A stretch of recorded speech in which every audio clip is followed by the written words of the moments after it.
The title of today's class is How to Achieve the Impossible.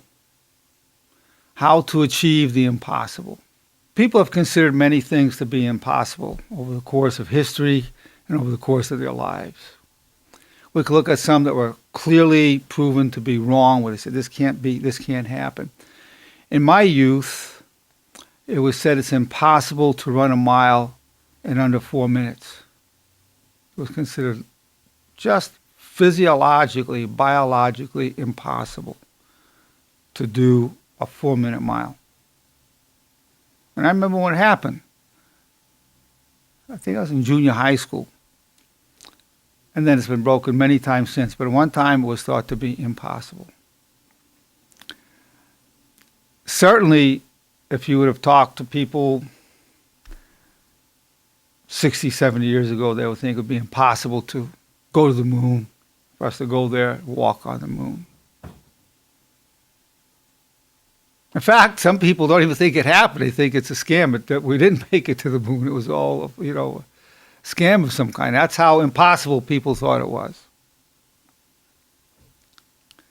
Certainly people thought it would be impossible to have ships that went underwater and could navigate through the oceans. And certainly it's happened. There was a lady in France. She lived to 114 years of age.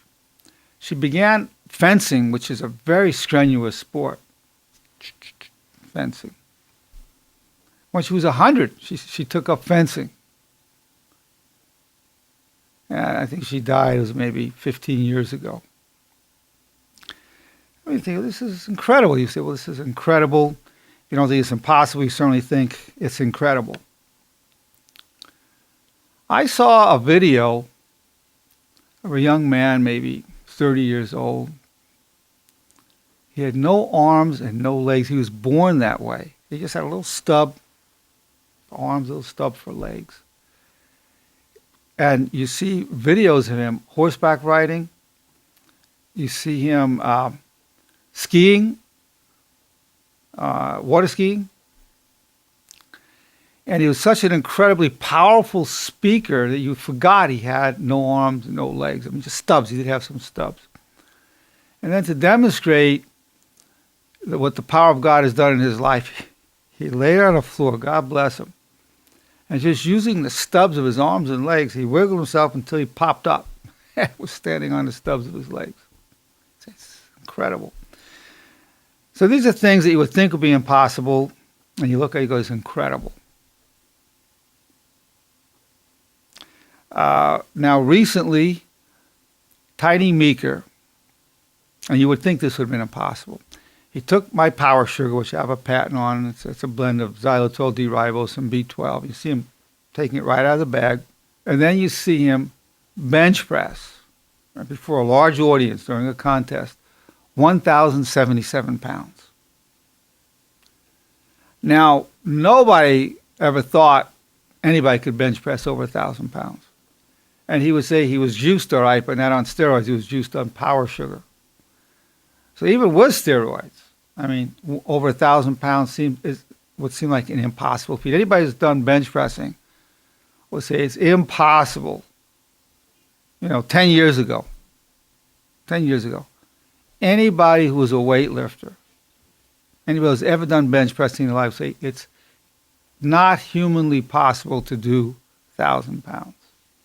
I mean, I've been lifting for 58 years. I set a world record when I was 65 years old, drug-free, no bench press shirt, no wrist wraps, no belt, no straps. Just me, called Nerenberg style. I bench pressed 365. That was a world record for my age and weight. But Tiny Meeker bench pressed 1,077 pounds. I think he achieved the impossible. He knew what to do, how to train. He knew how to avoid injuries. He knew what supplements to take. He knew the tremendous power of the power sugar that would energize him rapidly and natural. Like he said, he needs energy that quickly. Took the power sugar. You see him taking it right out of the bag. You see him laying down on the bench. Everybody's chanting, tiny, tiny. Boom, he made that lift. Now, these are the external things where you can say, gee, that's impossible. And then when a person does, you go, that's incredible.